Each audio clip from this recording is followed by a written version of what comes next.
پیغمبر صلی فرمایي ما چې ولیدل سزاوي ګناوي عذاب چې ډېرې سخته ګناوي وي چې داسې ګناه بیا زما د امت ما نه ولیدلې هغه څه ول هغه دا و چې سړی قرآن یاد کړي او بیا یې هیر کړي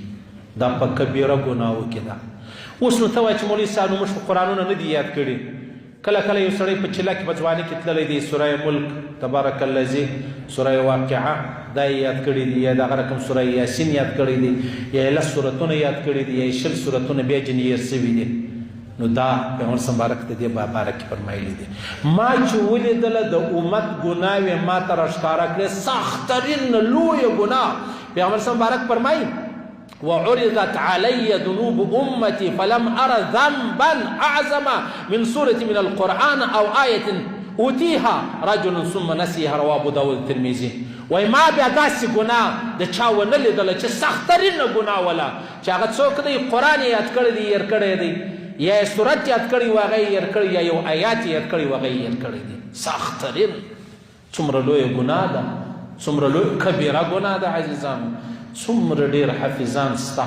چې هغو قرآنونه یې هېر کړلو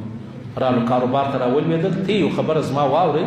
زما سره د مدرسو والا خوا نه بدوي زموږ ته د خوا بدېدو ځای نه دی. تاسو په هر کشني باندې د قرآن حفظ مه کوئ دا مه کوئ. مولا سرفراز خان صدر صاحب فرمایي رحمه الله زموږ د دیوبند ډېر لوړ ستر عالم الدین دی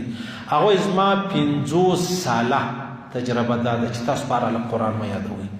موږ ته ډېر ښه سره خبر یو چې لیونی دی بېوقوفه دی هغه چې په لوی سلاح هم په بستره کې بولې جنې کېږي نه په کار پوهېږي نه په کتار پوهېږي نه په اسکولو په کالجو په یونیورسټۍ پوهېږي هغه راسي موږ ته یې تعلیم کوو. موږ ته ډېر ښه سره خبر یو ته نه واته موږ څنګه سره خبر یو په لوی اختر چې موږ پسونه اخلو ولې ډنګر پسه واخلو ولې هغه ارزانه پسه واخلو ولې هغه ډنګره غوا واخلو ولې هغه ډنګر غویی واخلو ارزانه نقطه کې ده یا بله درته وکړه چې دا موږ ته تعلیم ته مسجدانو ته زیرې ورکوو ولې هغه سوځلې ورکوو ولې هغه سړه ورکوو ولې هغه پرون ډوډۍ ورکوئ او زموږ هر ځای دغې ټګي ده دا ټګي یوازې پر دغه ځای باندې نه ده. نو هغه ډېر نالایقه بچی چې دی هغه موږ د قرآن حافظ کړو صحیح شو هغه یو چا تبلیغي ته ویلې ولیاره دغه تبلیغ تی ولاړ شي خلک په تبلیغ کې بوځي وروره بیا هغه داسې شیان جنې جوړ شي چې هېڅ یوه خوا نه ورمعلومېږي د جهان لیوني وبل وبل وبل. هغه ورته ویلې ول خبره دا ده موږ چې په ګشت درغلي وو بیا هم دروازه در وټکوله بیا موږ درته ویلې ستا یو زوی موږ ته په لاس راکړه زموږ اجتماع ده زموږ ګشت دی زموږ سیروزه وچیله ده نو ته ولاړې په کور کې لیونی زوی دې موږ ته په لاس راکړه نو چې لیونی دې په لاس راکړې د غی لیونی به تا لره بېرته تا کله